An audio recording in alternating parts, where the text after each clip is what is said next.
Hey everyone, welcome back to the channel. In this video, I'm going to talk about the strategies I would use to become traditionally published. So what are the two strategies that I would use if, as an author myself, I wanted to become traditionally published? So, of course, I run a self-publishing company, publishingpush.com, which I started probably 8 years ago now, 9 years ago. So you're probably thinking, why on earth am I talking about traditional publishing?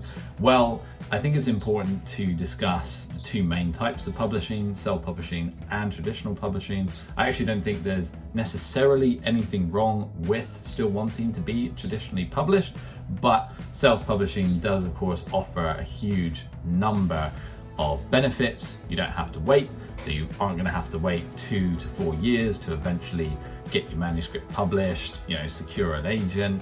They eventually then convince a publishing company to publish your book, and then even once you've convinced the publishing company, it might take more time within the machine, and then we've even seen instances where those books get dropped. So, not biased at all, but if you really want to go through all that to still chase traditional publishing, or worse, have your book abandoned at some point in the marketing process, then I won't judge you. But this video is how I would go about getting traditionally published if I wanted. So the two strategies that I would use is I would either self-publish first, or I would build an audience first. So those are the two strategies I would do, and I'm now going to break those down in more detail. The first one, of course, self-publishing, something I'm incredibly familiar with, and self-publishing can be a great way to get started with your publishing journey. So, for example, if you don't have an audience already, or you're not, a famous person or someone that people already know, it's going to be very hard to secure a publishing deal. And I don't mean someone that people know in the terms of a celebrity per se, but a known author, for example. So authors that are already known, it's very easy for them to secure these publishing deals because they've already put in the work. They've already got a catalog of books that are selling well, that are doing well, and they can leverage those, of course, to get traditional publishing deals. The self-publishing element allows you a place to get started. It lets you show your work. It lets you show what you can achieve. It lets you prove to literary agents and to publishers that people will actually read your work and then leave good reviews. And those are the two things that they're really looking for, because as an unknown author, a large publishing house or a literary agent aren't likely to take a risk where they can't see any proof that people either really like the books that you write, or are willing to, of course, spend their hard-earned money for the books that you write, or that they have left good reviews and that they have really enjoyed your writing.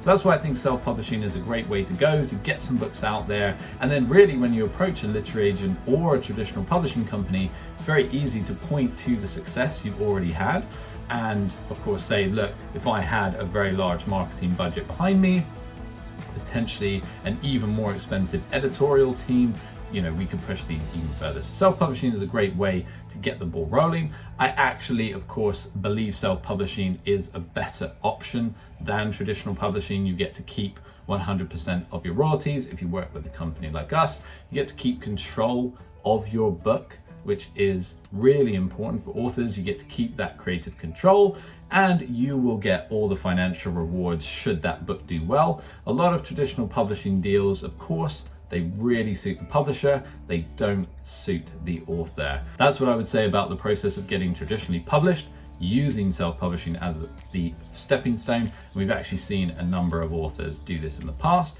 The other way I'm going to talk about getting traditionally published is to build an audience first. So use a platform like this, like YouTube, like Twitter, Instagram, any social media platform where you can go out and actually create an audience. And of course, you want to create an audience around what your book is about. So don't create an audience around football and then go try and publish a book about tennis.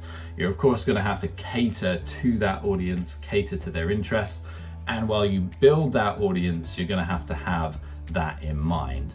But these days, that is the best way to get started if you want to ultimately become traditionally published, because traditional publishers, again, are looking to see that you have an audience, that you have people who are going to buy those books.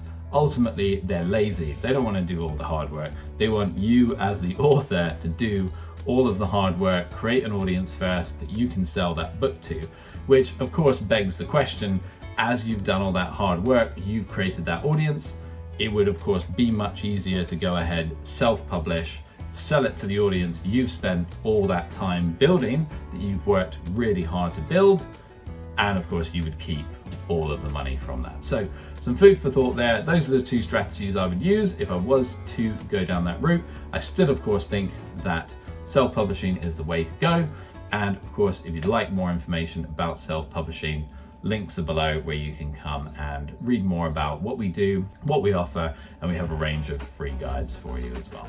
Hope you've enjoyed it. Please do click that subscribe button, turn the notification bell on, like the video if you've enjoyed it. I'll see you in the next one.